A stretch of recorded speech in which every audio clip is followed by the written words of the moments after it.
de cumplir 13 años, empecé a participar en la lucha social, en la recuperación de unas tierras ¿Y cómo te metiste en ese, en la región, cómo te la metiste, carretera federal rumbo a Ojocingo, perdón. cómo te metiste en ese conflicto?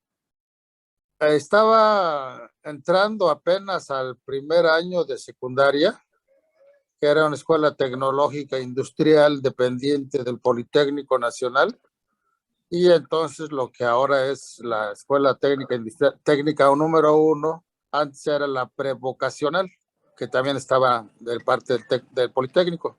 Ujú. Entonces ese día se celebró el Día del Estudiante y pasaron por nosotros a la escuela que era la Técnica Industrial número 17 Francisco y Madero, para hacer la celebración. Entonces nos dijeron que íbamos a una toma de tierras. Sinceramente yo me imaginaba que era ir a la playa, a un lugar con agua donde hubiera mucha arena, que al estar ahí cada quien agarraba su puño de arena y se lo aventaba al otro, y quien se atarantara y abría la boca, pues se la tragaba, y que esa era la toma de tierras.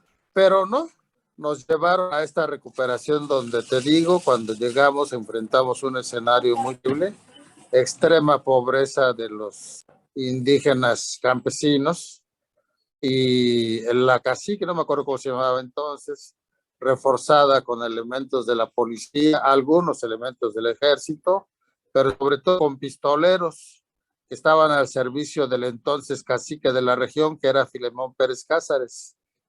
Cuando ellos estaban avanzando sobre los indígenas vecinos, los camiones que nosotros llegamos, pues se los aventamos. Era muy difícil que circularan porque era tierra de labor, pero sí sirvió para partirlos, y eso ya pues, impidió que se realizara la agresión, y finalmente los campesinos se quedaron con las tierras porque se las habían otorgado por un decreto de Lázaro Cárdenas durante su gobierno. Eso es Fue mi primera Santa María lucha social. Tepalcatepec. No, es Tepalcatepec, el pueblo, no me acuerdo qué santo es. Sí, creo que es Santa María, algo así, ¿no? Oye, Y Simitro, bueno, perdón, sí, y resulta que ajá, ya adelante, adelante. al terminar la secundaria entro a la preparatoria popular en mi Zapata, y es como ingreso a lo que era el frente. Bueno, construimos una organización que se llamaba Frente de Activistas en Che Guevara, era el FACHEC, que como tal se incorporó a lo que se llamaba Frente de Activistas Revolucionarios, que abarcaba elementos, alumnos de varias de las facultades y escuelas y preparatorias de la universidad. Y con ellos empezamos a tener un tracto más directo con los vendedores, con indígenas, con campesinos, etcétera. Y Simitro, cuando se produce la masacre con la que desalojan a los vendedores, pues ya me involucro directamente. entonces quiero Así entender, es, tenía yo para entonces, ya en octubre del 73, 16 años de edad. 16 años, entonces quiero entender Así es. que tú, por tu familia, no estás involucrado con el movimiento de los ambulantes. No, no, no. ¿Qué hacían No, tus yo papás? de hecho, para entonces yo además de estudiar en la prepa, que te digo, también trabajaba en el ferrocarril. Fui similar B del Ferrocarriles Nacionales de México. Con Toda los, mi familia sí, con los transportistas de ferrocarriles, con el ferrocarriles. con la rama Era de, en ferrocarril. con la rama de Yo estaba, transportistas. te digo, como similar, ¿no? Era ayudante. Bueno, de ahí donde estaba yo, que es la oficina de llamaduría, se le llama, para llamar al personal que va a trabajar sobre los trenes, en las máquinas y demás. De ahí se asciende a ser ayudante de maquinista, Es decir, luego maquinista. tú ¿Sí? hubieras sido, si hubieras seguido la carrera de ferrocarrilero, hubieras sido maquinista. Así es. ¿Y qué ocurrió? ¿Por qué no seguiste ahí? Porque me dediqué a la lucha social, Plano. No y sabía yo, lógicamente este antecedente tuyo de ferrocarrilero no lo conocía. ¿Tu papá fue ferrocarrilero entonces? mi papá, mi abuelo, ellos fueron ferrocarrileros. Mi papá fue ayudante maquinista con la posibilidad de ser maquinista, pero nunca lo ejerció no quiso jamás asumir la responsabilidad. ¿En el ferrocarril, en el interoceánico o en el mexicano?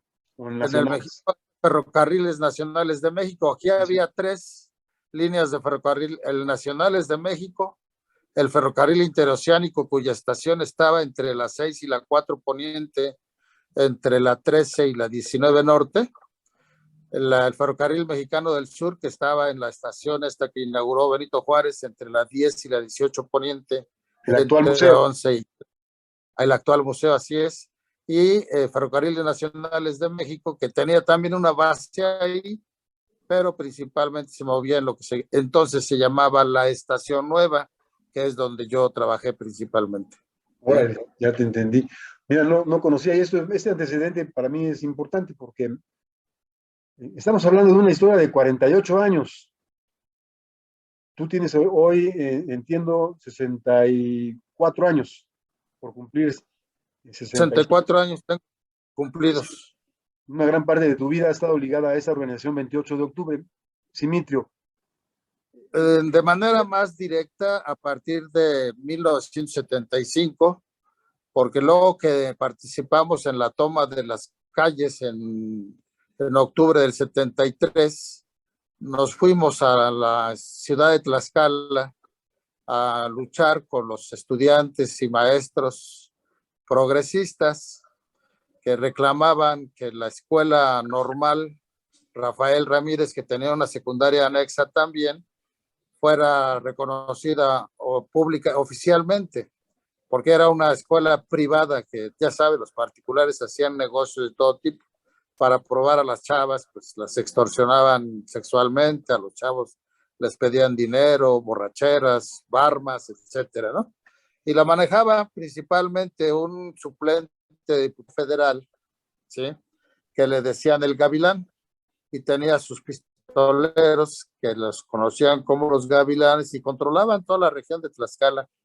Y con ellos tuvimos un enfrentamiento permanente durante todo el 74, y hasta el 75, que logramos finalmente que la Secretaría de Educación Pública Federal reconociera los estudios de los chicos, tanto de secundaria como de la normal, a donde yo personalmente di clases, y, eh, y se comprometiera a construir lo que ahora es la normal federal Emilio Sánchez Piedras, ahí escala. Eso por la lucha que libramos nosotros. Le puso a los padres de familia y a los alumnos es que ninguno de nosotros figurara en la planta docente, ni siquiera fuéramos trabajadores de intendencia, ¿no? Que se olvidaran de nosotros completamente, y a la hora de la votación de los padres de familia, pues no hubo un voto en nuestro favor. ¿Sí? Pues obviamente a ellos les interesaban sus estudios, su escuela, y no los maestros, ¿no? Así fue Simitrio, el asunto. en esos años jóvenes, ¿tú querías hacer la revolución? Te voy a hacer esa pregunta. ¿Te imaginabas haciendo una revolución en México? Sí, sí, yo de hecho, mi preocupación desde que empecé a participar en el año de 1970, yo ya tenía la idea de la necesidad de hacer la revolución en México, porque fui influido durante mi educación primaria por 3 cosas. Primero, porque de las cosas de mi padre encontré un periódico que se llamaba El Petardo, que se hacía en el periodo de la lucha de que encabezó Demetrio Vallejo, movimiento sindical ferrocarrilero. Mi papá participó en ese movimiento. Tu papá fue vallejista. Sí, fue vallejista.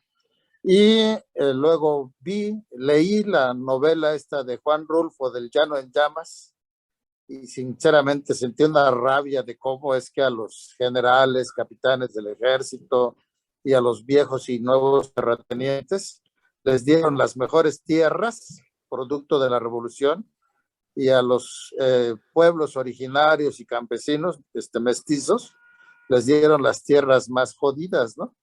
Entonces narra ahí el peregrinar de un grupo de campesinos de pueblos originarios que les dieron tierras en zonas áridas, prácticamente desérticas, de una de las regiones de Jalisco, y te describe todo el periplo y bueno, te llenas de coraje.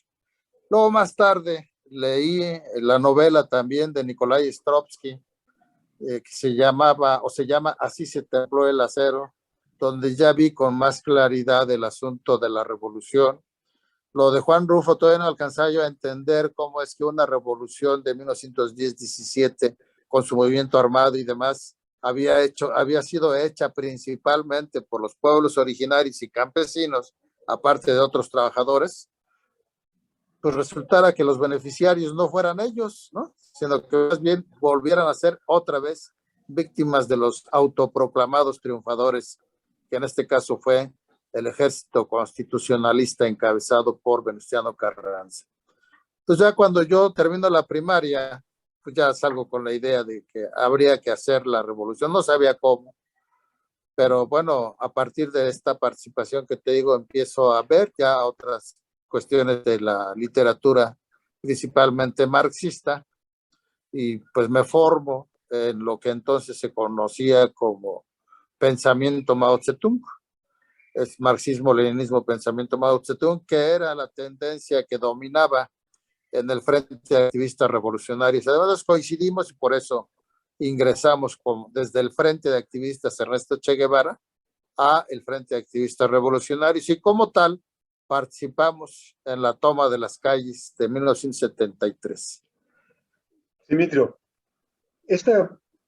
me imagino que siempre has vivido tú con esa contradicción, el, el tener un sueño en tu cabeza como luchador social de transformación del país, de pensar en una revolución, y luego tener que bajar a la realidad, a pelear por los puestos de la calle, por la construcción de mercados.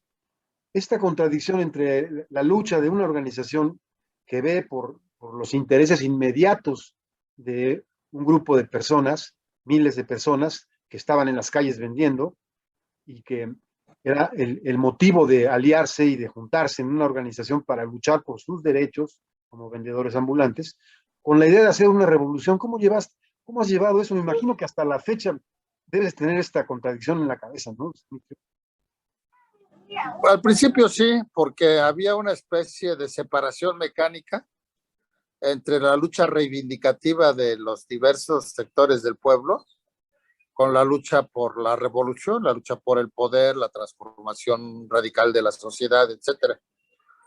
El problema es que eso dio lugar a lo que más tarde se conoció como que para la cuestión de la lucha social se encargaran los dirigentes y activistas sociales, y para la cuestión de la lucha política se encargaran los presuntos políticos revolucionarios, que derivaron en partidos finalmente electorales y cosas como esas, ¿no? Entonces, en ese sentido, aprendimos a resolver la contradicción al empezar a reconocer que esas demandas inmediatas particulares de cada sector o clase del pueblo tienen su raíz en el sistema mismo. Por ejemplo, en el caso de los vendedores ambulantes se refiere principalmente a la expulsión de indígenas y campesinos del campo a la ciudad desde las décadas de los 60, los primeros años. Esto, y se abre el periodo en que ese movimiento universitario por la reforma genera gentes como yo que se van a trabajar al campo con los indígenas, con los campesinos, a las fábricas. Yo tenía nexos con el movimiento ferrocarrilero, con el movimiento de los trabajadores de lo que era, lo que luego se llamó ILSA, con la gente de Volkswagen y otros más, ¿no? Colonias que finalmente, por ejemplo, los que fueron desalojados de los terrenos donde está ahora el Alfa 3, el Mercado Morelos, etcétera, que habían sido ocupados por más de 5,000 familias y que fueron desalojados por el ejército para proteger los intereses de Joaquín Colombres, pues con ellos se fundó la Colonia Popular, luego la Colonia Emiliano Zapata, y todas esas cuestiones en las que de manera muy directa, a veces otras indirectamente, tuvimos que ver. Entonces, esa parte fue para mí una gran escuela que empezó a mostrarme, repito, que la causa de los problemas particulares de cada sector o clase de las del pueblo es precisamente, se encuentra en el sistema y su funcionamiento. y que por tanto para resolver de manera real, de manera definitiva, hay que ir a la raíz, que es precisamente el sistema, y la manera de hacerlo es transformarlo. El problema es cómo hacer que la gente que solo se interesa por sus propios intereses particulares, o más que por los intereses nacionales y de clase, pues también se involucre en esa comprensión y lucha de la necesidad de transformar al sistema. Es muy difícil. Yo lo ejemplifico en el asunto de que la gente se pierde en ver el árbol que quiere tirar o que necesita tirar, y por eso pierde de vista todo el bosque. Entonces desempeña un papel de leñador en lugar de guardabosques, por ejemplo, ¿no? Y en el papel de leñador pues, se quedan en una lucha que es reivindicativa y que se mantiene en los marcos del sistema y nuevas dinámicas que se establecen, porque a final de cuentas los vendedores ambulantes como tal, después de la toma de las calles del 73, en el 73, se convirtieron en un factor que ha contribuido al desarrollo de la ciudad, del municipio y del estado. El ejemplo concreto es la materialización de nuestra demanda de la descentralización comercial que se dio con la construcción de la central camionera, la CAPU, la central de abastos, tres centros comerciales populares y de servicios que son el Hidalgo, el Morelos, el Zapata, 4 mercados de apoyo, Zaragoza, Héroes de Puebla, Independencia, Madero, la construcción de la Avenida Nacional, el compromiso de construir el actual periférico, la reordenación del transporte urbano y suburbano de pasajeros para que priorice las necesidades de la gente más que las ganancias del entonces pulpo camionero. No sé si te acuerdas de este Seoane y todos los demás. Así es. Y logramos también que se estableciera el compromiso de reglamentar el funcionamiento de los centros comerciales, las plazas comerciales, las megaplazas comerciales que empezaban a proyectarse como Plaza Dorada y demás, que resulta que para que fueran competitivas, pero no aniquiladoras, sino complementarias, ¿no? Si nosotros ponemos el botón, ellos ponen el ojal, ponemos el pantalón, ellos ponen la blusa o la camisa, y así por el estilo, ¿no? De manera tal, repito, que fuera complementario, pero precisamente para evitar esto es que se lanzó la represión que duró casi 12 años, desde marzo del 89 hasta abril del 2001, ¿no?